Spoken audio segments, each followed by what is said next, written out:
अस्सलाम वालेकुम नाज़रीन, मैं आपका मेज़बान मोहम्मद शरफुद्दीन सच न्यूज़ में आपका इस्तकबाल करता हूं। देखते हैं आज की अहम खबर। आज की ये अहम खबर हमारे मुस्लिम भाइयों के लिए बहुत अहम खबर है। नाज़रीन, हमारी हर बात पे गौर कीजिए और हो सके तो हमारा ये मैसेज औरों तक पहुंचाइए, क्योंकि ये कौम का सवाल है, ये कौम का मसला है। आज की हम आपको खबर ये बताते हैं कि एक रूल्स होने जा रहा है हमारे देश भर में। अभी तो नहीं है, अब तो फ़िलहाल सिर्फ आसाम में है, लेकिन वैसे ही रूल्स देश भर में बनाए जाने की कोशिश चल रही है। अभी डिक्लेरेशन तो कुछ नहीं हुआ है, मुबैना तौर पर यह सुनने में आ रहा है कि इस तरह का कानून लागू होगा। NRC ये कानून है हमारे देश का, नेशनल रजिस्टर्ड सिटीज़न, यानी जो हमारे देश का नागरिक है, जो हमारे देश का सिटीज़न है, उसको NRC कराना लाजमी है। अब NRC में डॉक्यूमेंटेशन कौन से आते हैं ये हम आपको बताते हैं। सबसे पहले तो आता है आपका पासपोर्ट, आपका आधार कार्ड, आपका ड्राइविंग लाइसेंस, आपकी करंट बिल। ये चीज़ें आपके पास होना लाजमी है, नहीं तो आप हिंदुस्तानी नहीं करार दिए जाएंगे। क्योंकि एक वाक़या आपको मैं सुना दूं आसाम का, जहां पर ये कानून लागू है। NRC इसका मतलब क्या होता है और किस तरह से लोग को तकलीफ़ हो रही है। ये फ़ौजी है जिनका नाम मोहम्मद सनाउल्लाह कोई आम शहरी भी नहीं है इस देश के। मोहम्मद सनाउल्लाह जो है इस देश के फ़ौजी थे, अपने देश की आर्मी में जॉब किया करते थे और यहाँ तक कि उन्होंने कारगिल वार भी लड़ा। कारगिल वार हिंदुस्तान की बहुत बड़ी फतेह है और इस जंग में हिंदुस्तान को बहुत बड़ी कामयाबी मिली थी और कई लोग शहीद भी हुए थे, जिसमें मोहम्मद सनाउल्लाह को हमारे देश के प्रेसिडेंट ने अवार्ड से भी नवाजा था।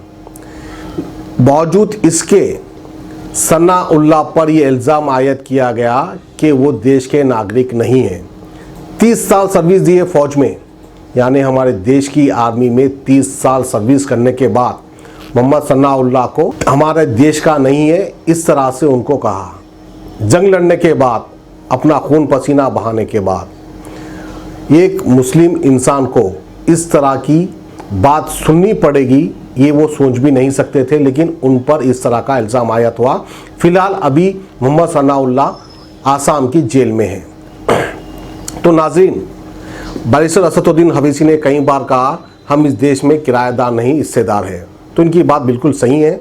हम बराबर हिस्सेदार हैं, क्योंकि देश की आज़ादी में भी हमारे मुस्लिम्स और हिंदू सिख सब ने मिलकर ब्रिटिश हुकूमत से जंग लड़ी थी और इस देश को आज़ादी मिली थी।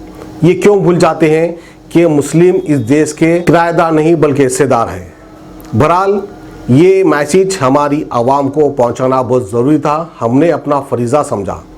तो आप हर कोई इस चीज़ पे गौर कीजिए, अपना पासपोर्ट, आधार कार्ड, लाइसेंस, करंट का बिल, ऐसे तमाम ID प्रूफ्स आप तैयार रखिए, क्योंकि आने वाले वक्त में आप पर कोई मुसीबत ना आए।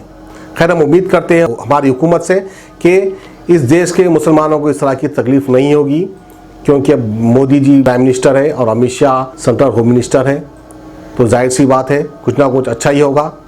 अच्छा ना होने की सूरत में आप तैयार रहिए अपने ID के साथ। ये थी हमारी आज की अहम खबर। हमें दीजिए इजाज़त, खुदा हाफिज़।